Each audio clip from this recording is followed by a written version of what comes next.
Had the best results of my life with this new multivitamin I've been trying. Right. Your approach, it's just, guys, if you haven't watched Kenny, he's one of the most entertaining guys that I've ever watched. You research before you do things, and you don't make claims that you don't know shit about. Always told every brand that I've ever worked with, if I don't believe in it, like, I'm gonna speak my truth on it, even if the flavor profiles, if it tastes like complete and utter garbage and shit, I'm gonna tell my fans. Credibility is everything to us. When you wake up in the morning, do you give a shit what somebody commented on you on YouTube? Somebody that's right. Mom's basement. I mean, I don't. There's a lot of people on there that don't know their ass from a hole in the ground. They just don't. Ultimately, I just want to do content stuff that I enjoy and I know I can enjoy doing. This is my first guest, and I wanted to bring an absolute banger on my first guest. So I really had to dig deep here to get the very best I could find. And welcome, Kenny KO. Awesome. Thank you for having me, man. Also, I want to start, by the way, you were one of the first people I actually started to watch on YouTube, because you were one of the first open, transparent people talking about, obviously, a lot of the stuff that I talk about with my fan base. So there weren't many people, especially back in the early YouTube days, talking about, the SARMs, the compounds, dosages, experience, what to do, what not to do. So a lot of my early knowledge actually came from this guy right over here. Man, that's humbling, and it's very, very appreciated. And it's hard because when you got an audience and you got followers, a lot of people don't say anything. People that I watch don't know I'm watching them. I'm sure there's a lot of people that are, big time that watch you that you wouldn't have any clue. So it's flattering, bro. It really is. Cause I mean, you're on an elite level that I would love to be at, but it's flattering. You're past me, man. You're past me.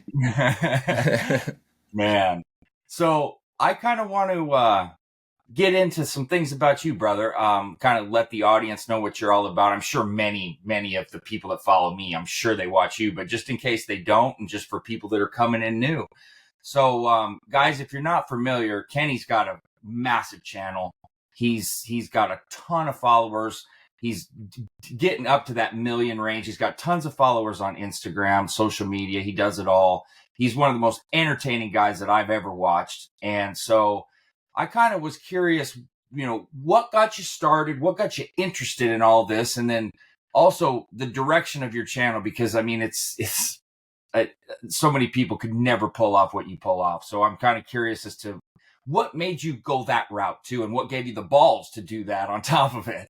So yeah. Damn, there's so much to cover. So let's see. So I started out actually firefighting, and then I had a sports background. So that's kind of how I got into the fitness scene and lifting and whatnot. And then especially back around that time frame, because I graduated high school in 2011, there wasn't a lot of people creating YouTube content. The only things that were kind of around was honestly like your content. I think you might have been uploading around that time, because that was when I first started competing. That was when I was learning about all these compounds and whatnot. But unless you went on community forums and stuff, not a lot of people was making YouTube content. I think it was like you, Boston Lloyd was one of the first like open, transparent people, like a very small group. And then obviously like Rich Piana, and I'm pretty sure you were even before Rich Piana.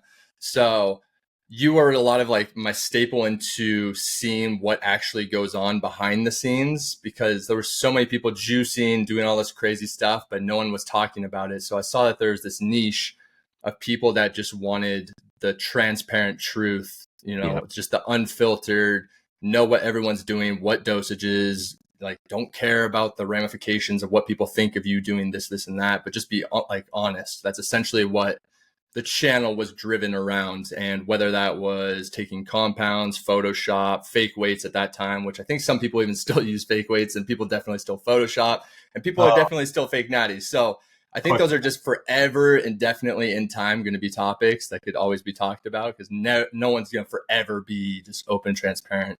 There's always going to be like the liars and the people trying to deceive people and whatnot. So I just noticed that there was a niche that hadn't been filled, and wanted to be kind of the first guy at expos and in person to call these people out on what they were claiming. And then obviously notice like some videos pop off, do really well. And just, I guess, the business mindset in me saw that more people wanted to see that like style of content. And I enjoyed doing it because I just wanted people to know the truth. So that was how it like kind of transpired into what it currently is. It's awesome. I was You brought up the fake weights. Last night I was watching the video you did on the girl with all the weights that she was holding, and I fucking cringed. Like I couldn't even barely watch it because she had collapsed with the 900 pounds of weights, and you had brought in your own weight. Oh my gosh, things like that. And I watched you, like I said, when I really, because I've watched you for a long time, but when I started watching you consistently was, when you did the Liver King, which was, I mean, he's an easy target, but it was just awesome the way that you did it and your approach. It's just, guys, if you haven't watched Kenny, the way that he approaches people, and you do it with such class, you really do, because you could be a certain way, you really could, and the way that you handle it, it's like, how in kind of today's society, if you make too much sense, people don't like it. Well, you're kind of like that. You make too much sense. You handle things in the right way. And it's just nice to watch that too. I know some people don't look at things like that. They look at the entertainment. I look at the person, the personality, and I can tell you were brought up well. You got a lot of class. You research before you do things, and you don't make claims that you don't know shit about. And I personally, I love that about you. I find it extremely refreshing. And I want to say thanks because there's not that many people that operate that way. And I'm sure you know that. Yeah. No, I appreciate that, man. And like I said, I mean, I respect you immensely. No joke. One of the first people who taught me a bunch of the beginner stuff that I started watching on YouTube. And I actually pulled a lot of my videos on my second channels and whatnot from Dylan. Just kind of like doing a spin-off of like the knowledge he had taught me and then trying to, of course, teach that to other people's. And don't do the crazy dosages that you're seeing on social media nowadays and all these crazy cycles and following the trends of what everyone says they're doing or what's cool and hip and funny. And then people take it serious and they're doing like a gram of trend for their first cycle or something crazy. But jumping back to your point is the way I call out people, I always kind of found that if someone's guilty of something, even just an ordinary daily crime, if you just put a mic in front of them and then ask them a simple question, normally they'll talk themselves like 6 feet under, just like trying to kind of like cover their tracks and they're saying way too much. And that's how I know when someone's guilty of something is as soon as I ask them a very basic, are you natural or not? Or are you using fake weights? Very simple questions. They go on these long tangents about all these random things, trying to like combine it together into this elaborate story of how it's real. And I know instantly as soon as like the Brad Castleberries or the Simeon Pandas, Mike O'Hearn, they go on these long tangents about how they're natural or they're not using fake weights, this, and that. And instantly as soon as they start to talk, their story unfolds. When they take the politician approach, when you can't answer a yes or no question and it turns into this like biography of bullshit. I mean, it's just, I can't stand that politician mindset, dude. I mean, it drives me crazy. And when you do that approach, you can tell in 10 seconds, actually 5 seconds, if somebody's full of shit or not right. And I know a lot of people want me to do the like more aggressive approach, kind of like how my videos were years ago, where I'd be more confrontational about it. But I've just found that I can actually pull more information out of people if I take a more neutral standpoint and almost conduct it more like an interview and then just let them dig their own grave, if that makes sense, rather than just like shoving a camera in the face. Because then they normally don't want to film if I just come up super aggressive and I'm calling them out, confronting them. They won't even want to interview. So if I can kind of, hopefully they're not watching this so they don't learn the tricks of how I get the interviews. But yeah, I mean, there's definitely going to be more to come and more wild times because there's always these new characters popping up, whether it's Liver King or these individuals who, and the sad part is as well, I know me, like I can spot someone that's probably not natural. I know you definitely can. There's people that are in the industry that can spot them. But the problem is those new people that are just learning about fitness or just getting in the gym, because there's always those new teenagers that are just working out for the first time. They want to know what's attainable, what's not, about genetics, about compounds, and then hopefully steer them away from compounds so they can actually train naturally for a while and build, a base instead of just immediately jumping to like Trembolone, which is like the stupidest thing you can do. But just like kind of teaching them the actual knowledge and the transparency behind the industry. So they're not deceived by people like the Liver King. Well, and that's the problem. What you just said is the exact problem. You and I and most people could give a shit if you're using steroids or not. Nobody cares, literally. It's not like in the 90s and 2000s where everybody cared. But when you lie and then you mislead other people, and then that in turn hurts them because it puts them in a position of thinking they can do this, a certain way and then figure out they can't. And then immediately they go to steroids because they think something's wrong. And it's all the way wrong. And because of people like that, then it sets the precedent to tell people to use trend on a first cycle and get these people on social media thinking they got to learn to look a certain way. And I mean, I'm not saying everybody on social media, because we're on social media, but there's a lot of people on there that don't know their ass from a hole in the ground. They just don't. And then they're giving out this insane advice on, and I don't really use TikTok a lot because it's what it is. But there's people there, Facebook, there's people selling steroids on Instagram. I mean, it's insane what's going on. I mean, you see it. Actually, one of my least favorite things is I have so many fake pages created of me that are selling steroids and whatnot on Instagram. And I hate it because I'll get DMs from these kids or teenagers being like, hey, I tried to buy from you, but I haven't heard from you, like from your backup page. I'm like, what page? And they'll send it to me as some fake profile that someone created. Who knows that they're probably just scamming them, taking their money and whatnot. But it's the most infuriating thing. Well, and hopefully, I mean, most of the guys that do what we do, hopefully they have verified accounts, on social media, some sort of check mark. I mean, it's a little bit easier to get now. Sometimes you got to pay for it. Sometimes you can just get it verified by who you are, but everybody should take note of that. I've had fake profiles made. I'm sure Kenny's had more than me. Just be aware and be smart about it. Guys like us and most everybody else, we put our links out there and you can see it. Don't fall for that, because we don't do stuff like that. Guys like us certainly don't. I can't speak for everybody, but most people try to protect themselves, so don't fall for that. But so And I'm sure you get a lot of the DMs. Sorry to cut you off, but I know you probably get a lot of the DMs. I do all the time of the kids that either like want to know about their first cycles, or they'll ask a question about a video I put out maybe like 2 hours before they ask their question, right, which could totally answer their entire question if they watched the video or they were paying attention or did like maybe 5 seconds of a Google search like with my name in it, and then they would probably find exactly what their question was. And just yes, the ridiculous questions that come from these teenagers is almost scary.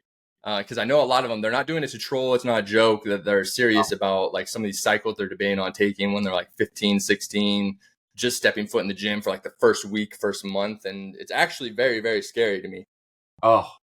Well, I used to spend a ton of time on forums. I do now, but not nearly as much because I got way too many things with family and work and business and stuff. But, I take a lot of heat. I want to know about you too, because I get these guys and I tell everybody the same thing. If you want somebody to tell you what you want to hear instead of what you need to hear, I'm not your guy. I'm just not, because it's not helping anybody. And I understand that everybody now is overly sensitive. They want everybody to spoon feed them and tell them exactly what they want. That is, I'm sorry, for losers, because you're not going to get anywhere that way. And I'm not trying to be an ass. It's a fact. And so what you were just saying, I get people that are in their teens or early 20s. I'm not going to give you steroid advice, dude. I'm not doing it because I know it's going to hurt you long term. I don't care what you do. I'm not going to lose sleep either way, but I'm certainly not going to do something to put you in harm's way. So, and I also get heat, which is what I want to talk next, but I want you to tell me what you think about your messages. But, I get heat about my conservative doses that I give out and call, the bros tell me that, well, you're not big, so nobody can get big with your dosing, that type of shit. But first, what kind of messages do you get? Do you get people mad at you and you won't tell them what they want? Yeah. So a big misconception, probably the same I could actually say for you, is just because I talk about like, let's say Trenbolone or Anavar, everyone thinks you're on it currently. So Right. everyone thinks I'm on like these crazy, crazy cycles, but I haven't even touched compounds other than my TRT for the last, I think like 3 years now, because Good. time's just flying by. Yeah. But so everyone thinks I'm like taking all these crazy cycles just because I'm talking about it. And that they want to go to these gym bros who are the biggest dudes in the gym and pull knowledge from them, but they don't realize that this gym bro is getting his coach's cycle at these crazy dosages because he's competing in IFBB pro shows as an open bodybuilder and with insane freakish genetics where he's like a hyper responder to these compounds. So these teenagers immediately jump to the cycle that this IFBB pro and open bodybuilding is trying to do, instead of like taking the stepping stones. When they would still make the progress naturally, they would make the progress, probably the same progress, doing it at low dosage, and then actually kind of like building up and building that foundation, because your body can only build so quick. So why just especially, with all the compounds, the negative drawbacks, I think everyone just looks at the benefits and doesn't actually research the side effects. Right. They'll watch the video talking about everything you can gain, and then as soon as we start to talk about the side effects, they click off and go to the next compound that they want to add in their cycle. I swear that's how it goes or something.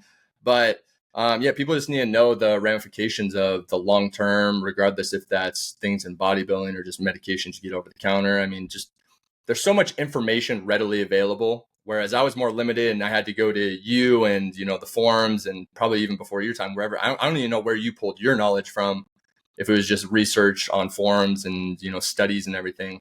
But there's just so much information nowadays that if people just dedicate a little bit of time to it, you can learn so much. Yes. When I really started digging into it, to be honest with you, you're going to probably laugh at this, was because I'm such an avid sports fan. Like, I fucking live and breathe sports. Okay. And when the whole baseball steroid thing started, that's when I really, because I know even then I was like, I know what I'm reading here is not completely right, when people in media and stuff start writing stuff about it. And I'm such a Jose Canseco fan. I read his book because he's like my all-time favorite baseball player.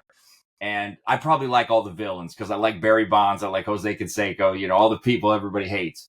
But that's when I started researching. And I was already into diet and training. And so I really started just hitting the books that were available at the time, because that's so long ago. Internet was still newer. And then as time went on, I study. Then I found forums, started getting involved there. Then I started to do the videos. Then I actually used things after I was actually coaching on it. But, a lot of the heat that I've gotten is, you're not big. Well, guess what? I'm not a bodybuilder. You know what I mean? I've used everything that I could. I've been big. Just like I was telling you before we started, I just got done doing an hour and a half of cardio. I'm a cardio guy. I was a basketball player in college, not a bodybuilder. So I'm not a bro. I'm a student, And there's Right. a difference. Just like, how many actual coaches in sports were tremendous or even played, but they're the smartest guys and know the most, right? And so it's like, and I had somebody tell me once, well, the best chefs are fat. Really? Well, then I guess Gordon Ramsay is not a Michelin chef, or Bobby Flay. It just doesn't make sense, the shit that people think and say. I Yeah, just I feel like when people hear the word steroid, they think bodybuilder. Phil Heath, Nick Walker, Andrew Jack, like all these dudes that are the biggest bodybuilders in the world, and then they don't realize UFC fighters, baseball players, basketball players, NFL players. It just depends what you're doing and what you're trying to gain out of it. Maybe people just want more explosiveness, or even right. cycle at Lance Armstrong. Just obviously he didn't look like a bodybuilder. No, Or at least I no. don't think people would claim he looked like a bodybuilder, but everyone doesn't assume steroids just based on a body type or a way they look. But it really just depends what you're trying to do and what you're trying to gain. And I Absolutely. think that's just another stigma that needs to be broken. And then, of course, if you're a bodybuilder and let's say you don't have results, maybe you got bunk gear because everyone's apparently trying to buy this stuff online and from the first site they find on Google. Guarantee you're probably not getting the compounds you think you're getting.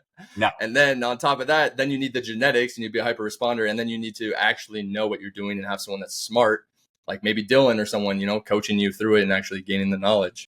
Well, and that's just it. And then my first argument that I always say is, if you're not big and use steroids, well then, why was Anavar created? Why was Primobolan created? Why was Masteron created? Why was Rinstrol created? Do those get you huge? No, they don't. So what's the point in using them then? They're steroids. They don't get you big. It's the most idiotic, nonsensical, half a brain cell functioning bros that come up with that shit. And then they pass it on. And then the people that actually know what they're talking about, that will prevent you from getting hurt long term, we get the heat because we're not huge. And just like you pointed out, these guys start off huge. They don't just take a bunch of shit and get huge. They already have, it's just like an NBA player that's, most of the guys, if you've been around them, they're like, you got to be, there's exceptions like everything, but they're genetically so tall and certain sizes. You can't teach that. There's nothing you can take to be 6'6" or 8 or whatever and 260 and still run around like a madman. It's just, people don't get it. And that's the problem. I think that's just the problem in general, bro. The society, Yeah. honestly, if it wasn't for my career in marketing and whatnot, I would live totally isolated life. I'd probably move out of Vegas, get some farm, get as far away from social media as possible. A lot of people don't realize that I do the yeah, I still enjoy it, but of course I always need to change it up. And just social media has gotten so toxic and I people are do. so opinionated. You can't really say what you want anymore with some form of backlash, or people have something to say about what you said. And then it's just this ongoing pendulum of just people hating on one another and not wanting to speak up because they're afraid of backlash, and then Right. toxicity. And it's gotten so bad. I agree. I've gotten to the point now because I'm too fucking old, dude, and I don't really care anymore. I used to get bothered like when I was your age, especially, and you're far more mature at your age than I was. I can tell you that right now. But I used to get bothered. I'd say things back and whatever. Now, when somebody says something, all I say is, I really appreciate you supporting the channel. Thanks for feeding the algorithm. I'm sorry my channel's not for you, but I hope that you have a wonderful day and I'll pray for you. And that's about all I say anymore. And I move on, because if you respond to one and then you don't respond to another, it looks like you're scared of, you know what I mean? It's a never ending cycle. Plus, when you wake up in the morning, do you give a shit what somebody commented on you on YouTube? Somebody that's typed Right. mom's basement. I mean, I don't, you know, don't you care more about your money and your family and your health and all of that as opposed to some jerk off from their basement? Yeah, I mean, what I realized too, I mean, I think every YouTuber definitely goes through it, because I know in my initial, same thing for me when I first started doing YouTube actively in 2017. If someone wrote a me comment, I would, respond to it, or I'd let it affect Yes. my day. If they're like, this video was horrible, this isn't your, like, you've done so much better work, why would you publish this? And then I would actually like take into consideration what they said. And I was like, oh, damn, maybe this was a bad video. But Right. then, of course, the longer you do it, you start to realize you don't know these people. Everyone's going to say something because they really just want to rise out of you. And normally, if you're having haters, you're doing something right. And Absolutely. the longer I started to do it, the more I realized when you have content creators like Mr. Beast and, these top creators that their channels are engulfed around the idea of just giving to others and helping others in need. And even those channels are getting hate and backlash in massive amounts from people. It just shows you can't do something or some style of content that pleases everybody in the world. So Right. there's always going to be people that want to either like ride your coattail or have something negative to say about something positive you're doing. So I just don't even let it phase me anymore. I just let people say what they want. Sometimes I'll even pin like the mean comment at the top of my videos just because I'll think it's funny or it's comical. Like my entire perspective around it has entirely changed from when I started. Dude, I love, there's so many things about your personality that are like mine that I love. I can't even tell you, man. It's hilarious. I love it. I think it's the sports background, like the gym bros that also played sports and whatnot. I just like Yep. to have a good time, and I'm open, transparent. Like I'll talk even about like my recreational use and stuff I've done throughout my past. I've done that in a couple videos. I Yeah. usually try and talk about a lot of my errors. Years ago, I talked about mistakes I've made, how I've tried to, and then always changing up the content. I mean, like we've talked about before, is just always changing up the content, wanting to do new things, try new things, just enjoy life. I mean, everyone gets bored doing, their regular job, whether that's their 9 to 5, and, they want to change up where the routine where it starts to feel stagnant and you're like on repeat every day. So everyone wants to do, something new, try new things. And, sometimes it hits, sometimes it doesn't. But as long as you're having fun doing it, I mean, that's really the end goal for me at the moment. I don't really care so much about views anymore, subscribers. Ultimately, I just want to do content, stuff that I enjoy and I know I can enjoy doing. Absolutely. I mean, bro, and as I'm sure you know this already, and as you get a little bit older, you start to realize everything in life is trial and error, and things change. Like what you can eat as you get older, trust me, it changes. I mean, I'm 41 now, and I cannot eat the same things I ate when I was 30, for example. And Dude, you look good. No lie though. I don't want to cut you off. You can finish this point. oh, You look good for your age. Like I you appreciate, look like you're my age, or maybe even younger than my age, to be honest. I So it goes to appreciate, show people should take your knowledge. I appreciate that. Thank you very much. I stopped drinking and partying and stuff when I was in my earlier 30s. I try to really take my eating. I'm probably way over regimented, with what I do. I eat the same things at the same time every day. I mean, it's brutal. I don't eat out barely a couple times a year. God bless my wife. She deals with it, but I care about how I feel and look and that's for me. It's not for anybody else. It's just, it is what it is. But, you know, I was going to ask you about your steroid use and your TRT, and then I wanted to talk about your TRT dose and all of that and how you started on it. put myself on TRT like an absolute dipshit against what I preach when I was right about your age. I think I was 32. And I do about 125. I haven't ran any cycles, and the only thing I've ran in the past 3.5, 4 years is Anavar with my TRT. And this, I can't run high test doses because I'm super estrogen prone. And so I don't even go over 125 anymore. And I'm not telling people that are cycling to stay that low, but I've ran pretty much everything that you could possibly run once. I accidentally used D-ball. It was not my intention. Early on, I thought I was using Anavar, and I realized within 2 weeks that I had gained 15 pounds, and it probably wasn't Anavar and Masteron I was Like, damn, using. this daily vitamin's working. Yeah, right. Whatever they put in these formulas nowadays, it's on point. That Walmart chicken, man, when I moved to Vegas, you know what I mean? That was hitting. But I don't know. Once you use everything once and you use Tren a couple times, you realize, man, this shit, you don't want to feel like that.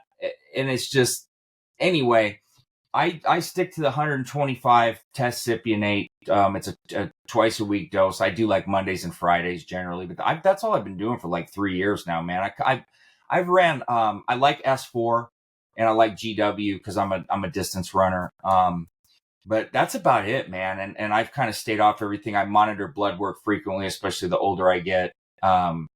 I've been through some stress and eaten too less and too little, and like my potassium, magnesium were low, and I have a sauna home. I sweat a lot, so I've been monitoring and adding heart healthy things. But what do you, I mean, because you're a lot younger than me and you've probably already done, quite a few things. What do you look at and what do you kind of do now with yourself? Definitely more kind of like how you are, a health approach for sure. Just because I know I don't want a career in bodybuilding. Of course, I'm always going to enjoy working out and staying fit and like kind of having the look and whatnot. And then it's also a recreational, fun thing to do to pass time, kind of give me a euphoria boost and whatnot.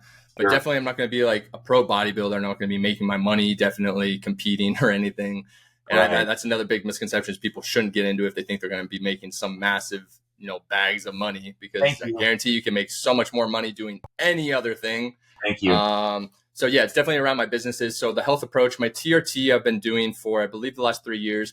Same thing as you. I think I jumped on it too soon. I wish I had waited a little longer. Now my concern is if I was ever to try and come off, if I would get whatever levels back. And that was another mistake I made before I ever competed was I never did my blood work before I touched anything to see what my levels were early on, my testosterone, my estrogen, thyroid, like everything, which I wish I'd done. So if you're watching this, I definitely recommend doing that before you ever debate touching anything. So if I'd ever bounce it back, I don't know. So I might just be on TRT for life at this point, which Yeah. is my dosage is high. It is 200 milligrams a week of the test sip. I have an AI thrown in there of, I believe it's Arimidex, not Aromacin, and then Clomid HCG for fertility, but my fertility is still incredibly low. Who knows if I'll ever get it back unless I came off of the TRT and that dosage being so high. And I split that up like you into 2 dosages a week. Yeah. And I might lower it just because my estrogen levels are elevated, even with the AI in my protocol, just because of that conversion. My levels were around, I think, 12 to 1,300 nanograms per deciliter or something. Yeah. The last time I did blood work a couple weeks ago. But same thing with compounds. I've tried just about everything just because I'm a very firm believer and I like to have knowledge about stuff, but I also like firsthand experience, seeing how it feels. I'd rather talk to someone about cocaine that has tried cocaine than someone that has strictly only researched cocaine their entire life. So they don't actually know how it feels. They just hear from other people how it feels. So I like to personally experience everything and then also have the knowledge about it. So that way I can better talk about it. And same thing with like Trenbolone. I only tried for a couple weeks and I learned it wasn't for me. The side effects were just way too brutal. I got insomnia and night sweats where I'd be waking up in pools of sweat under me. And if I was doing anything, even just like walking around my house or sitting on my couch, I was just sweating like beads of sweat. And the results and everything just wasn't there for me. That was worth going through those side effects and just being completely miserable. SARMs was probably one of my favorite things, actually, more than any compound with a test base, just because that was my best look when I competed in 2019 was my last show. And yeah, that's by far my best look. That was like, I believe RAD, YK11 and LGD with a very low test base. And that was essentially what my cycle was. And then Also threw in some AI, some hardcore AIs at the end, which that's when I realized that crashing your estrogen will make you feel like complete and utter shit. Right. So I learned the hard way, and that was another example of trial and error, just like trying things and seeing what works, what doesn't, and then experience. So then you never have to venture down that route again, and you know what to expect. So I'd probably never ever in my life at this moment try trenbolone again, because I know there's no need for it, there's no desire for it. Probably just the TRT. As long as I have good mental clarity, I have a good libido for the rest of my life. I get good sleep, and doing a more health conscious approach. That's basically what my embodiment of what I'm trying to achieve now. So there's three things I want to talk to you about now, though, with what you said. So I'm going to tell you a little bit of an experience on tren. I'm going to talk to you about your TRT dose, and then I'm going to talk to you about SARM. So first with tren. And I'm curious if you had this happen or not. So I've ran tren 4 times, and I'm not proud nor happy about that. And I'm going to explain something to everybody and see if you had this experience or not. So, I didn't get the night sweats the first time. That happened the second time. Now, the first time I got greedy, and I mean severely greedy. I mean, I was on a mix of tren. It was like a tren hex, but it was a UGL mix. It was like this monster tren. And I was told, don't do more than a cc a week. So I start with a cc a week. And I mean, when I tell you I feel like a Superman, that's an understatement. I'm like, okay, I'm doing pretty fucking good here, right? So we're going to bump it. I'm doing really good here. I'm about 3.5 weeks in. 4th week hits. And I mean, I am a guy that is always in control of especially my emotions. You know, everybody gets a little impatient or angry, but I'm a guy that's not too up and down, not too depressive. This thing had me sitting on the couch thinking that I was the biggest piece of trash in the world. I mean, I was beating up on myself about everything. I remember one time sitting there in a tear, and I'm not I've cried before, but I'm not a big crier. And I had a couple tears start rolling down my eyes, and I'm like, what is going on? I mean, it was started to scare me. So I stopped. Second time around, and I just made a video called "The Best Way to Run Tren is to Not Run It at All." That was the title. I didn't know. It's a good video. Yeah, it is. It pissed some people off, but I'm sorry, I don't care. But the second time I got the night sweats, and I was living in Seattle this time because I had moved from Vegas, and it was in the winter. So you imagine sweating in the winter. It's still not like in Iowa where I'm at, but it's pretty damn cold. My poor wife, God bless her, is just dealing with it. And it was so brutally bad. By the time I got to the 4th one, when it started to actually affect my libido, that is one side effect I won't deal with. I just will stop. I just done. I don't want to deal with this. There's a lot of bad side effects and probably worse, but mentally for me, there's nothing worse. So, did you run Tren Ace your first time when you ran it? No, it was tren enanthate, I believe. Okay. So it took a few weeks to kick in, and then once Yeah. I started to notice it, that's when I did. I mean, one thing I want to make clear is I did feel like a beast in the gym. You know, everyone has that like godlike complex where you're moving more weight than you've ever moved, you're looking good, but just the way I internally felt. And then same thing with you is I've always been so level-headed and non-confrontational, even though based on my videos, some people would probably think I'm confrontational, but I like to just keep to myself. I'm usually very easygoing, friendly with everyone around me.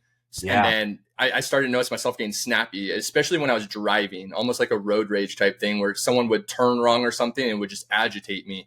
So I started to get this agitation that I couldn't figure out because it had never happened to me in my life. And then I actually figured out, of course, it's from the tren, and then accompanied with the night sweats and whatnot. And I'm a guy that's never run crazy dosages, so it's always mind blowing to me to see on TikTok and social media nowadays these people that are doing like a gram of tren or even above that, because I've never run any compound, even testosterone, above 500 milligrams, and testosterone was the highest I ever ran anything.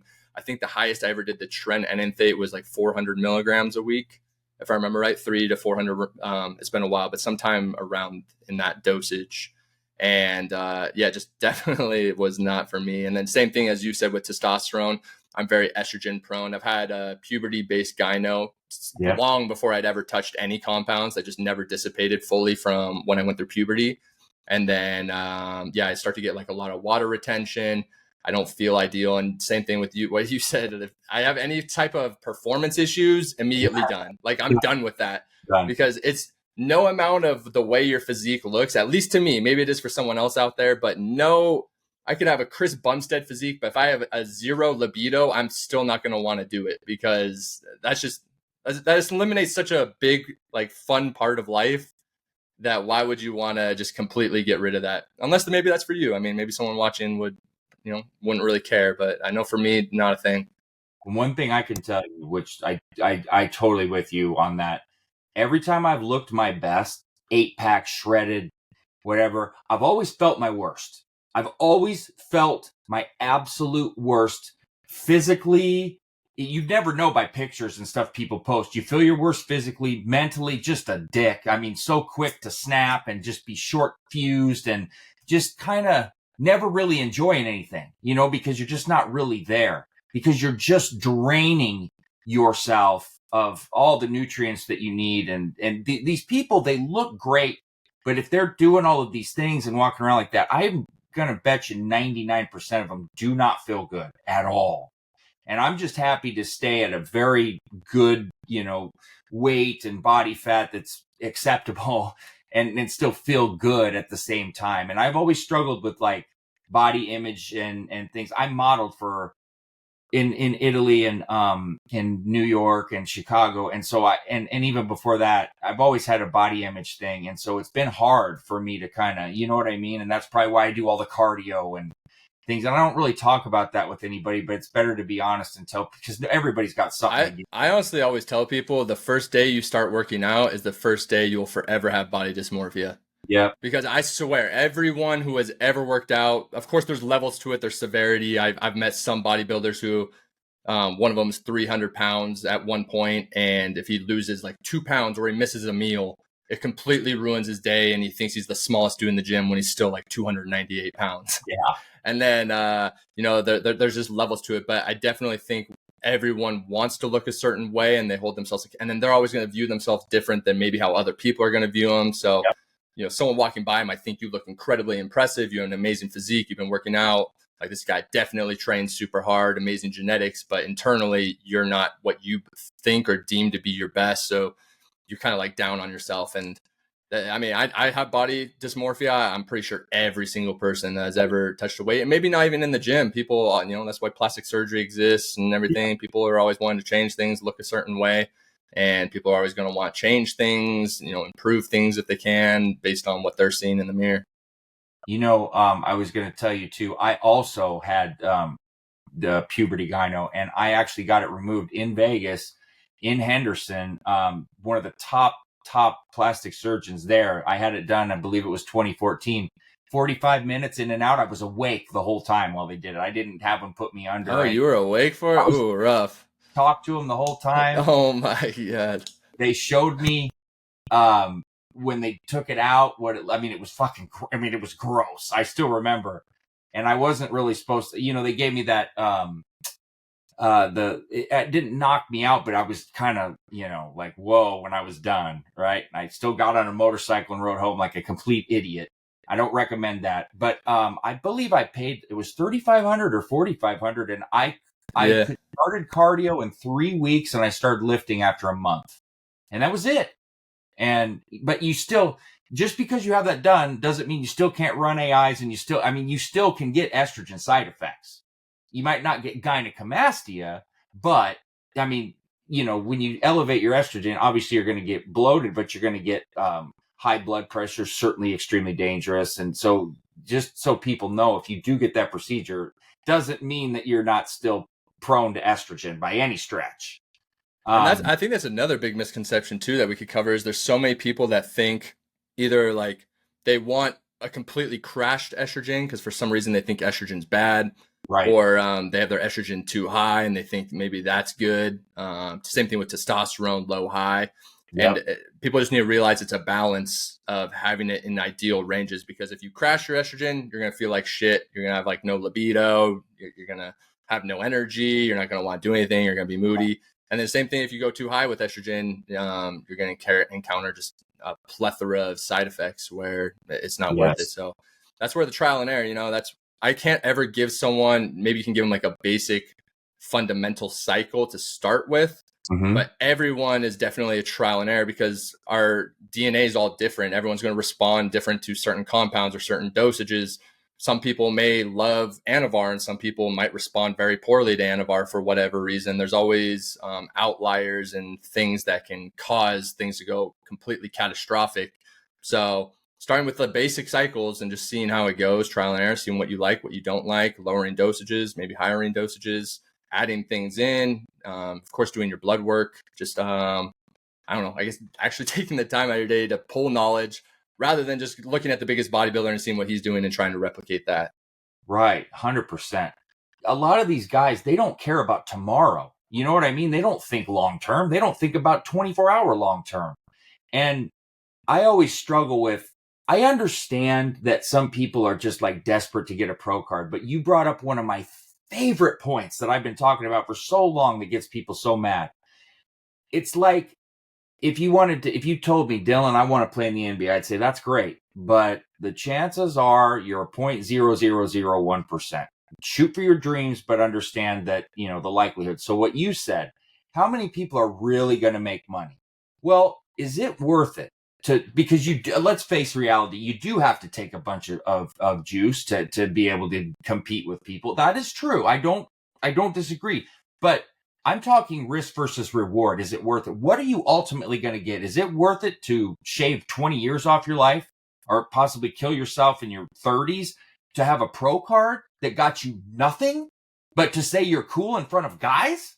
I mean, that's why I said I am not worried about impressing a bunch of dudes with my physique.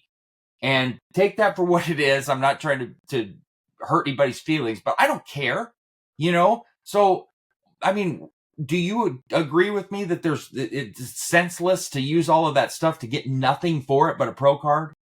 Yeah, it's definitely an ego or a flex type thing. It's a lot of people, I always compare it to like someone buys a Lamborghini Yeah. mainly because they just want to flex it on social media or show off like, oh, I make so much money. I'm so important. I have a Lamborghini. And then after some time of posting it, they don't want the car. And the pro card is essentially just an ego boost where you're trying to flex for other people. And like you said, specifically men, because most people that are watching bodybuilding are going to be men watching other dudes compete and wanting Right. to look like that dude's physique and looking up to that dude. And to be honest, most girls, especially the ones I've interviewed, normally don't find the open bodybuilders or these massive physiques attractive. They'd rather just have a fit guy, Yep. probably a natural physique, to be honest, that just has a good midsection, maybe some good arms, and just looks like he works out. Probably even more like, I hate to say it, but like a CrossFit athlete or like a calisthenics guy, more Yeah. than the bodybuilder type look. So you're chasing this pro card, which is essentially just a flex for social media or for your ego. And then after that, they don't have any goal because they've achieved the pro card and they're probably not going to be in the top competitors on the pro stage. Majority of them, of course, especially when you're competing against, Nick Walker and all these guys, then you have another even add in more decimal points to that percentage of making it. And then on top of that, those top bodybuilders, like the top 10, majority of them don't know how to market themselves and don't know business. So they're all competing for this paycheck at the end of the year. And it's the best in the world. And that paycheck isn't even remotely big. Like if you look at the top bikini competitor in the entire world, I think it was 25 grand or something this last year at Olympia. Yep. So you're competing to be the best in the world for 25 grand when if you just Sure. invested that time and your health, you're getting so many more benefits out of just prioritizing yourself and your business where it's just not a smart business move. And I've always been a businessman where why would I compete and want to chase a pro card, especially when I know I don't have the genetics, the small waist and the taper and everything to go into competing. And I have way too many tattoos now as well. Why it just wouldn't make sense to me at all logically. And I'm not trying to flex for other people. I don't care what any other people think. As Right. long as I'm, feeling good and optimal, that's ultimately my end goal. I totally agree. And I'm not trying to sound like old man here, but I mean, I only really care anymore what my wife says. You know what I mean? I mean, what the hell else do I'm at that age, but even then it's like when I make a post online anymore, it's like mostly family stuff. I'll do some gym things, but it's certainly not to impress anybody. It's just to kind of show a form or show off some shoes that I'm trying to market or something like that. You know what I mean? So I think, I mean, man, we're on the same page on so many things. It's insane. I was going to talk to And you about. I think that's why I clicked with your content so well too initially was you were incredibly knowledgeable. And I knew at that time too, just because of like competing, I knew that just because you weren't the biggest bodybuilder on the stage talking about it doesn't mean you don't have immense knowledge and know what you're talking about and giving good advice to people. And that was one of the main things I liked is you can make progress and take a healthy approach and actually be knowledgeable about what you're doing rather than just going blindly into something Yes. hoping to and just having the stigma like everyone else does nowadays that steroids and these crazy cycles are the only way to get big, and if you don't get big you're not doing it right, you're not doing the dosage high enough. It's just there's so many just falsehoods out there. True, true, true. And my kind of thing now, especially, is I'm preaching health and longevity for multiple reasons. The more that I get older and like have family, I'm realizing how important like your time is. You kind of, I don't want to sound morbid here, but you kind of have to accept like your mortality. You know what I mean? You know what I'm saying? Like it's something you start thinking. I'm not sitting here thinking about it daily like a psycho, but you do think about it. And and my goal then is to teach people like, your time is really not long here. It flies. I mean, it flies, dude. I feel like I was 25 like very recently, and it's insane. We just had our daughter here and she's 21. She's my stepdaughter, but she's really my daughter. And she's already 21, dude. You know what I mean? So my goal is to teach people, yes, you can use steroids if you want. I really don't necessarily condone it, but I'm here to help you do it right so you don't hurt yourself. But my goal is think about others first. Think about how it's going to affect your family. And is it worth it to do these crazy things when you could take away time from your kids, your wife, your mom, your dad? I mean, whatever, whoever it is, whatever it is, your partner, I don't know, whatever people call it. Just think about these things longer term, because if you don't, you'll wake up one day and you go to the doctor to have blood work done, and you could be like at a stage where it's like too late, seriously, or at a bad stage. I went in and I couldn't eat any better or any cleaner, and I went and had calcium score done on my heart, and I've had echocardiograms, everything, perfect. I had plaque on my heart, and it's genetic. And so I had to start taking a statin now at night, and I had to change my diet around. Because I'm not eating enough. So I had to start taking omega-3s. I'm having like different types. Like I hate salmon. I'm still having to eat it. I mean, I've had to change a lot of things around, and we caught it, but it's still there, and it shouldn't be considering my condition. So you could have things going on that you're not even aware of. And it's all of these things. Check family history, get your checkups. Don't put blood work off because it's a pain to go do it. It's not. It's these little things that add up over time that if you don't do them, you could wake up screwed, And so that's what I kind of try to stress anymore. Especially because blood work is so easy nowadays. I don't think people realize how easy they have it. Like back, yeah, like 2011, back when I should have been doing blood work, I don't even know where I would have, like, there wasn't the clinics and I can walk into a lab corp now and within 5 minutes have my labs pulled, just going in fasted and then have those results within like a day or two. Yeah, It's like less than a 10-minute process, the whole thing from sit down to getting my blood work pulled. So back in the day, people had it so much harder. And there's just so much information that people just need to actually take the time. If you're going to do a cycle for 8-12 weeks, however long you're going to do it, or however long you want to have your career, at least spend some time, especially with how much free time we have, researching what could happen, what could go bad. and that's And what. and I'm sure you've seen too, just all the bodybuilders that are falling over there, even just the last couple of years. Of course, there's probably other outliers and things that might be going on with, I don't like to say the word, but what happened a couple of years ago and like the agenda that was pushed and whatnot. But maybe it's that accompanied with the gear use. We really don't know, or maybe it's just the gear use, and maybe they had underlying health conditions like you mentioned that went undiagnosed, and then them taking their cycles and whatnot amplified it to the point where they passed away in their 30s or their early 40s. So just always knowing what's going on internally, because you may look impressive on the outside, you're chiseled, you have 3D delts, you have an 8-pack, a 6-pack, you got quad feathering and striations, but maybe internally your body is just completely destroyed. Your liver enzymes are through the roof, your kidney functions like bare minimum, your heart is hardly working, your blood pressure is through the roof. Who knows? Exactly. And a lot of these people too, like taking painkillers with steroids is like the worst. People use recreational drugs. Cocaine is pretty popular because it helps with the weight too and everything like that. These things just speed up the killing process essentially when you're doing it with steroids. Plus, starving or not eating enough, cutting and gaining, cutting and gaining, yo-yoing up and down. All of these things they're so hard on you. It's like when you see boxers and fighters that have dominated and then they go up and then they go down and then you see them start to get beat up. Roy Jones is a prime example. Just all of a sudden, dominant, go up, go down, go up, go down, get your ass whipped. That's just what happens. You can't do these things. It's too hard on a human body, and people don't get that. You start taking D-ball and things like that blow you up with estrogen, and you go down, and you go up, and then you go down. Over time, you might be okay right now, but I promise you, you're not thinking long-term, 5-10 years down the road. That's like a lot of these young guys. Well, my blood work looks good. Talk to me in 10 years, but don't ask for my help after I told you so. I mean, they just don't get it. Like, hey, Dylan, I really fucked up. I didn't take your advice, and I should have. So can you help me out of this? Oh, so many times, bro. If I had $1 for that, every time I heard that, guaranteed over a millionaire. Guaranteed. Oh yeah, retired. Certainly retired. So, one of the things, and I saw you cut this video, and this is why I'm bringing it up.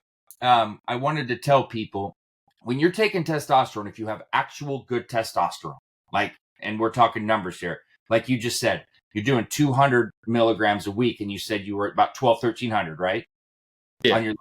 The highest I ever went was 250, and that was too high. I was having way too much estrogen conversion where I needed more of an AI, and I've honestly, my best ideal approach for me would be a testosterone dosage, which I'm probably going to even lower the 200, maybe to like 150 or something, and see how my numbers are on my blood work after that. Just because I don't want to have to take an AI, and I just want my estrogen in a range where I'm not having conversion, but I'm feeling optimal. So when I was at 250, I was having way too much conversion, and it's just not worth it. Obviously, 250 isn't TRT. That's definitely a mini cycle. No, I'm not going to tell you something that you don't already know, because you know just as much as I do. But what I was going to tell everybody else, when Kenny said he's at 12 to 1,300, that's exactly where it should be. Because generally speaking, whatever you're taking, and everybody's a little different. Some people severely hypogonadal, it might be a little lower. Some people metabolize quick, it might be a little bit different, but 5 to 7 times your dose.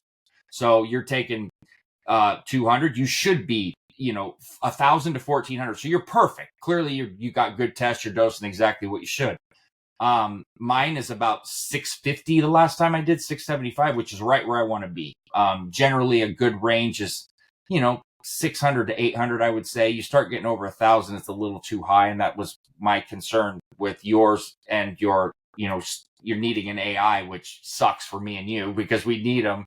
You kind of don't want to have to do that. And then another thing on the fertility, I was also going to bring up the ultimate fertility cycle that I've managed to see now work, that actually works for guys on TRT like me and you, is just what you said, HCG and Clomid. But you know what the key to that one is HMG.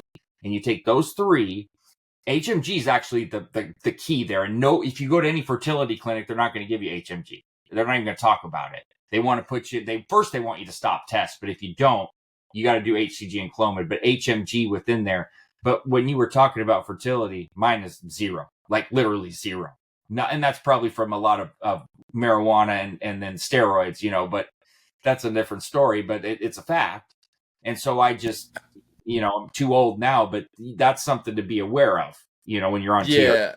That's what I was going to say is I think definitely people should be aware of that's a possibility, that maybe if you do it for too long, there is always a chance that maybe you won't be able to get your fertility back. I think most people probably could, but once again, it's just everyone's different. So, maybe you're permanently shut down in your fertility forever. Luckily for me, I mean, definitely don't want kids right now. Who knows? Maybe, 5 years from now, I don't know. My perspectives and whatnot, what I'm wanting is always changing and adapting. But at least at the moment, it is ideal for my fertility to be shot. Just, don't want any unforeseen things happening. But I know I could definitely do a protocol or something if I wanted to try and get it back. But definitely at the moment, it's not on my radar. But people should be aware of that without a doubt. Absolutely. So on the SARMs front, so that's kind of what I'm known for. And I was going to talk about how I even got into it and what I ran the first time. So when I started, there was only 3 SARMs you could really buy. And that was S4, MK2866, and MK677. Nobody had 677, and it was literally $250 a pop for Man, 677. I might have to raise my prices, bro. Yeah, right. Let's bring it back. Like cocaine has been the same price for damn near I don't even know how many years now. Let's just get Right. MK677 back up there. It's crazy. But so essentially, the only things people were running were 2866 and S4. And so it was 2012. I still remember. And what happened is I was on the forums, and I was told, "Do you want some marketing work?" And all we did was market for supplements, free supplements or free products. That's it. And they said, "Well, we want you to do for SARMs." And I don't know what the hell they are. I'm talking pro hormones and steroids is all I know. So I will not get involved in anything unless I know it inside and out. So, I mean, bro, and there's limited research, right? There were studies, and people that used them, but research is limited. And I spent and I'm a reader, like a late night reader still. And I spent all this time, and I'm telling you, the main reason I got into them was the results I got on just those 2. And that's it. And it intrigued me so much. And I'm a big S4 fan, like a huge S4 fan. I know some people aren't. And I got into it like that. Then came GW, like it was about 2014.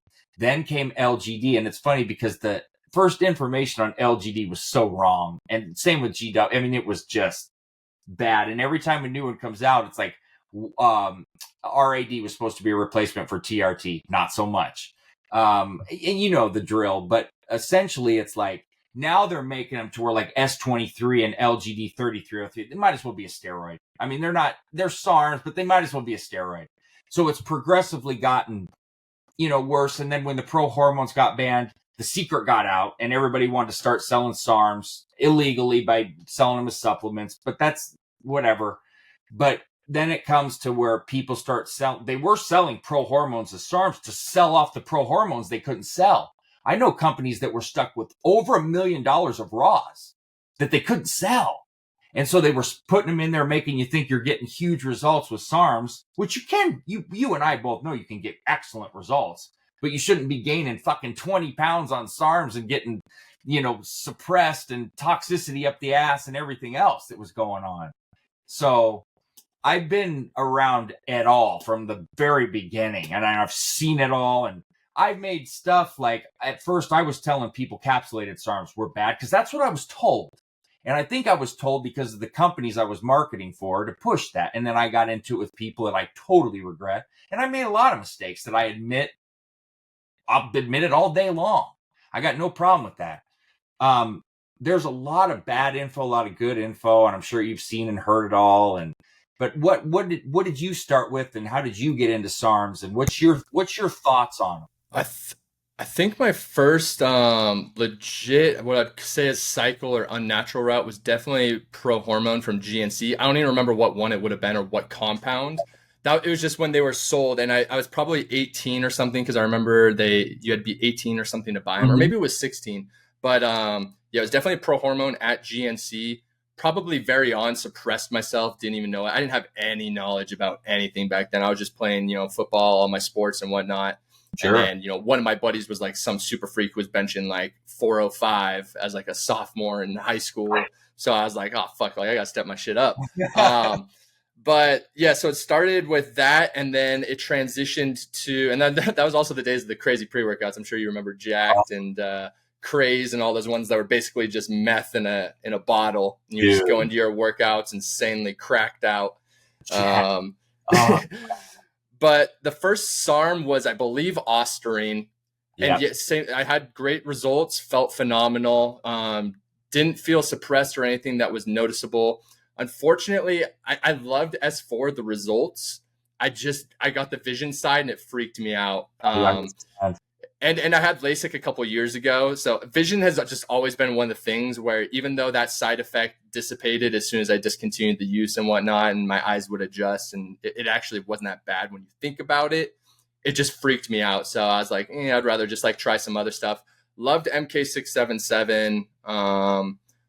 Definitely one of the most popular by far nowadays. I get so many thousands of questions about MK677 all the time. And that's probably why on my second channel I have probably like 10 to 15 videos or something on MK677, because people just always want to see that content. Which kind of gets annoying. I'm sure talking about the same things on repeat over and over, because people don't want to look back to a video that was like 2 years ago or a year ago. They want some updated new video from a week ago or something. Absolutely. But let's see.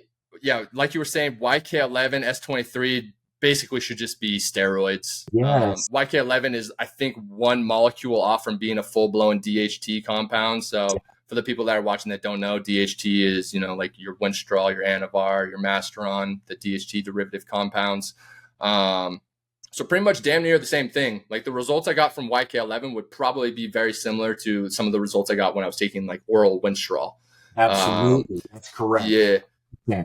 And that's another big misconception, is I always hate the people that come onto my channel or in my comment section saying SARMs are bunk, SARMs don't work. And I'm like, this dude is definitely either never tried them, or he got maybe like pro hormones or something totally different that was labeled as a SARM. But when you get legit YK11 or RAD, LGD, MK677, any of these, cardarine, GW501, 516, you're going to know it's legit if you've actually experimented with it, as I'm sure you know. Like my cardio went through the roof as soon as I started taking, cardarine. My lifts went through the roof. I knew LGD 3303 wasn't for me, because I would get these pumps that were painful pumps, like 2 to 4 reps into every set, where I actually had to stop it because it was hindering my workouts. Where I'd be deadlifting, and it was such a painful pump that even after my workout, I'd go sit in my car and I was just in like excruciating pain from the pump just not dissipating. So there was that. I've experimented with damn near everything, and I've probably chemically castrated myself for sure, with the S23 and the YK11 and everything, but it is what it is. And then of course, that's why TRT is always nice. And another big misconception, I mean, we could probably talk all day, honestly, but TRT, I also hate how people lump some TRT as a cycle. Like people are asking me in DMs and questions about TRT as if it's an 8 to 12 week cycle. And I'm like, that should be like a lifelong commitment if you're in declined levels and you want an improvement in your quality of life, and not running, these crazy high TRT dosages because there's some bodybuilder that's probably taking 500 milligrams, nonstop his entire life, thinking that's TRT. So everyone thinks that TRT is these insanely high dosages or a cycle where you're throwing in other compounds and you're going to gain 40 to 50 pounds of muscle on TRT. And people just need to know it gets you into the normal range. That's the purpose of TRT. So I just did a video and it was called, Does TRT Get You Jacked? And so the older I've got, I hate politics. I hate politics. I hate the media, but I watch it because it's important to me to know how it's affecting me financially and how it's going to affect my kids and everything. And I got so pissed because RFK's trying to run on one side of the ticket, and he is on TRT, and they show him on lifting and stuff, and they start putting out this bullshit about how he's on steroids and all of this. And that's one of the things where people get so screwed up. That's just part of it. We covered the bros, but then media, right, put out nonsense. And you've seen it. I guarantee they put out these articles on SARMs that they cause this, this, and this. And I'm like, no, bro, they do not. That's people reporting that either didn't use real SARMs or they're using the hardest core ones. Yeah, or they're throwing in, some oral anadrol in their cycle for 4 months straight, and they're wondering why their liver enzymes are high. And they're like, oh, no, it's the RAD that he had in there, but they're leaving out all the other things. There are some that can cause some minimal thing. RAD can bump your cholesterol a little bit. I've seen some people that have a little bit of elevated liver enzymes with MK2866, but it's minimal, dude. Like the things that get said, if it's strictly SARMs only, and you've done pre, mid, and post, and you've got real SARMs, and I'm talking pre, mid, and post blood work, I've seen it thousands of times because I've fucking coached it and ran it myself. So I know I don't take things off of what I've seen 10 times. I take things off what I've seen thousands of times because I have over all these years. Shit, I hope. And so people have to really get proper education as opposed to going to Reddit, which is like a cesspool of ignorance, going to like the media, going to people on social media that have no experience. If you got somebody like Kenny that's got 400 or 500,000 followers or 1 million that's got experience, yeah, you can trust that. Don't trust this dude that looks like a surfer that's 21 years old that doesn't know shit, that's trying to sell you something that he don't even know what it is. He's selling you fun dip put in capsules. You know what I mean? It's just ridiculous. And that's the problem with people that don't do due diligence. Just because somebody's got a channel and they're appealing to people in the wrong way doesn't mean they know what they're doing. It just doesn't. You got to look for credibility. It does exist. I know it's crazy, but it does exist. And So, that perfectly just lump sums into the whole Liver King facade. You know, like just having that image and that look doesn't mean that what they're telling you is what they're doing, or, you know, anything behind the scenes. You know, maybe they're influenced by some, probably most likely, a financial gain of some sort. yes. Obviously, why he was promoting his liver supplements and whatnot nonstop, while hiding the fact that he's on, you know, this crazy cycle for a long time, achieving the physique he has. And, you know, it's just time and time again, people just do the research, you know, go to Google, look up studies that are by credible sources, people that have actually tried it, people like Dylan and unfortunately Boston, who passed away, just people that have actually tried things, and then just cross-referencing, you know, like seeing what matches up, then maybe trial and error potentially if you want to dabble down the route. It's your life, do what you want. But definitely stay natural as long as possible. I mean, that's my biggest advice for everyone that always asks is build a base naturally. Then maybe when you're older, make the decision if for whatever reason, what you're going to gain out of your physique and going enhanced, maybe it's professional sports, maybe it's bodybuilding. It's just the risk to reward, if it's worth it for you in the long run. That's basically. I love that you said that risk versus reward, man. I really love that. Listen, first of all, this is not a cheap lifestyle. If you can't afford to buy your blood work and buy everything you need for post cycle and every ancillary and protectant that you need on cycle, just wait. You don't have to be a millionaire, but you also got to have some money. Plus, you got to change the way you eat, and you got to, you know, your gym member. There's a lot of money that goes into this if you want to do it right. And you have to factor that in. There's no such thing as a budget cycle. A budget cycle is a bad cycle, because that means that you're taking shortcuts in areas that, you know, I don't sell any of these supplements. I don't give a shit. I'm just telling you what you need to take. It's imperative to protect yourself at all times and to do thorough research. Did you ever get any infections? I got some gnarly ones where, yeah, it steered me dead clear of any underground labs forever. Luckily, I only get my stuff from pharmacies now, or if you know, I can quality control check what's, you know, being made or facilitated, just because, yeah, especially in my quads, my glutes. One time it was so swollen and I couldn't even touch it. I could hardly walk. I honestly thought that I was going to have to go get my muscle filleted open to drain the infection.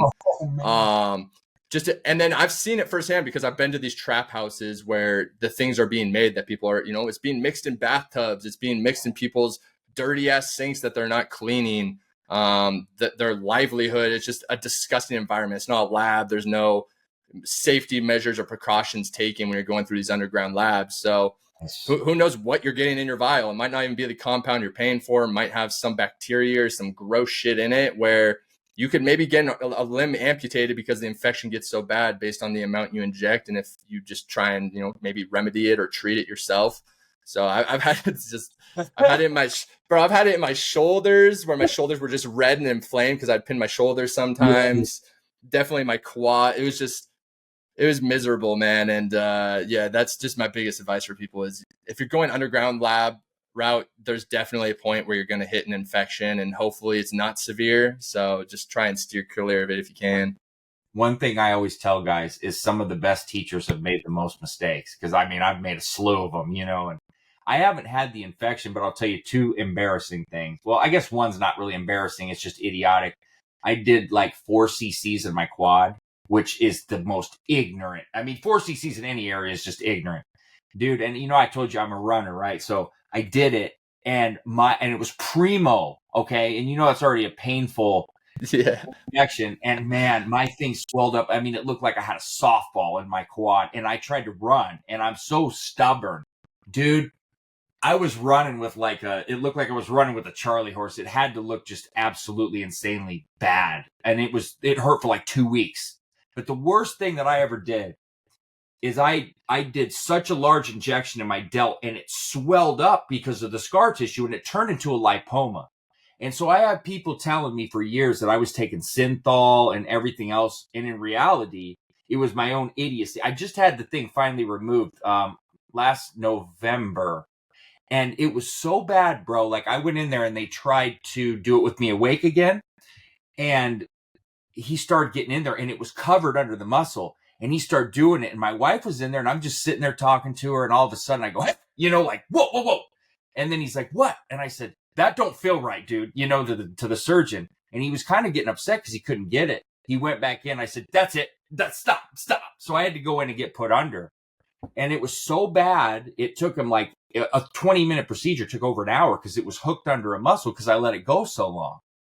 But things like that can happen upon, like what you said, with the infections and stuff. So, and that was my own fault for being an asshole about how I was pinning. But it just goes to show, like, taking wrong steps and doing things the wrong way, it always backfires. Always. No matter what. Every time. Every single time. Dude, I think that we could probably tell stories and things for, I don't know, 24, 48 hours straight, never run out of things to talk about here. Oh yeah, no. I don't know if did you ever watch the documentary? It was the one that with Dr. Tony Huge. I don't know if you're familiar with him. It was Enhanced. I actually forgot the name of it, but it was like the second one. I went to Tony's house, basically, try to do a week transformation is what it was. Okay. And then I wasn't super knowledgeable at the time, so Tony and these guys had kind of built up in my head because I went into it fasted. We pulled numbers before, but what I didn't realize is obviously depleting yourself and coming in a fasted state of, low glycogen and everything. When you do your DEXA scan, it's going to show, these low numbers. And then after a week of eating as much carbs and everything you can, it's going to, all that water being sucked in is going to register as muscle. So you're going to think you're gaining all this muscle, but it's really just you're doing, timing wrong of the DEXA scan and whatnot. But we're on like 20 IUs of GH a day with just a fuck ton of insulin, eating as much as we possibly could.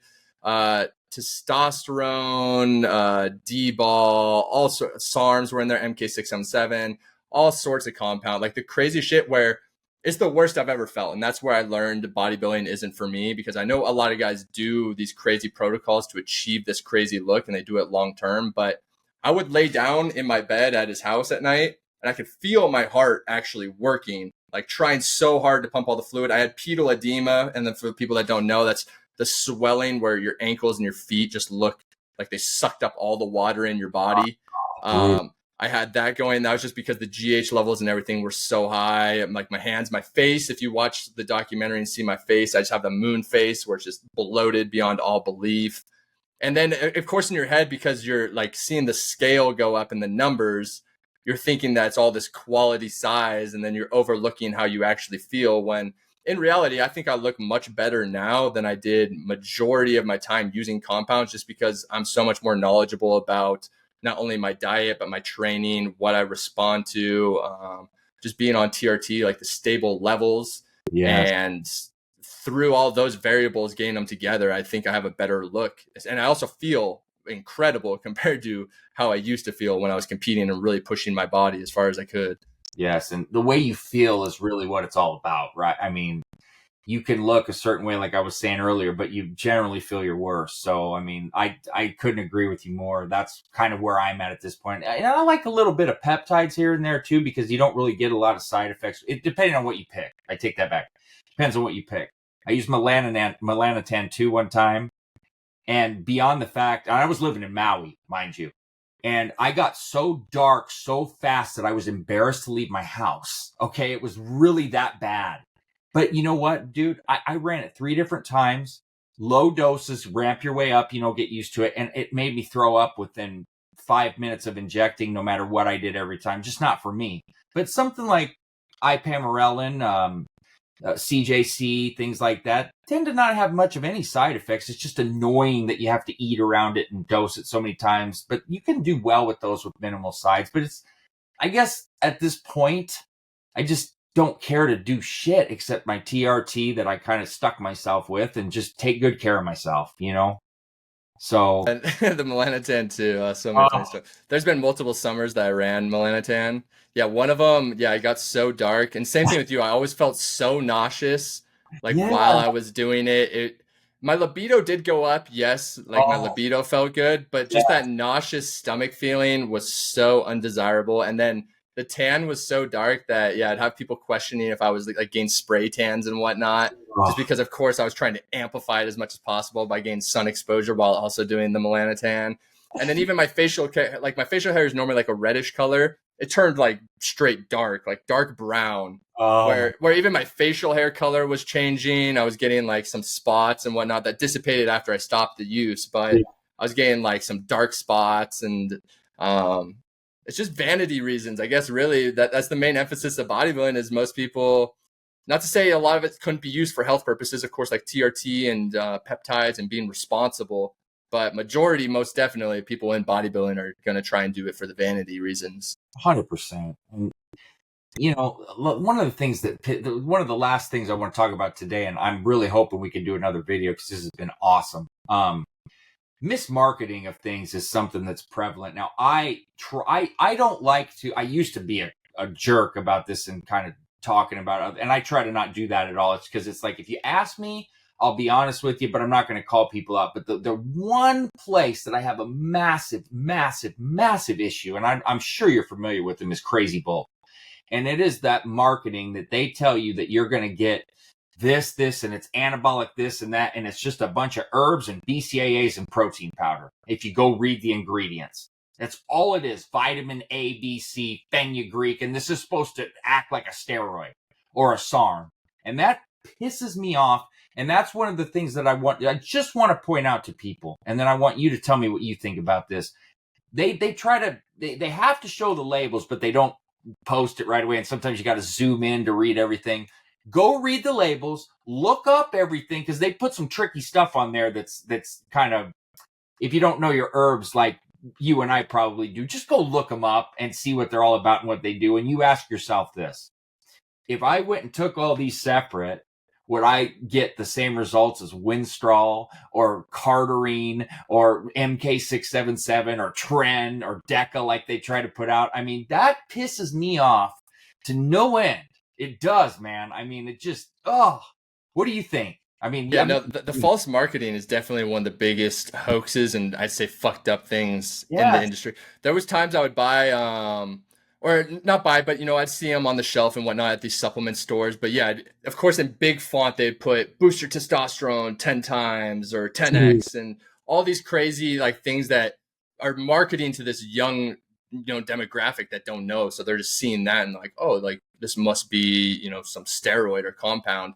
And then what kills me is that on the back of the label, the ingredients, they'll put like anabolic blend, but then like the most unlegible font where it's so tiny underneath it, it just has all these basic ass, like herbs and whatnot that like maybe good for like overall health and like maybe digestive and all this different Yeah. stuff. But it's nothing anabolic. Like it's Oh, not a pro hormone. It's not a SARM.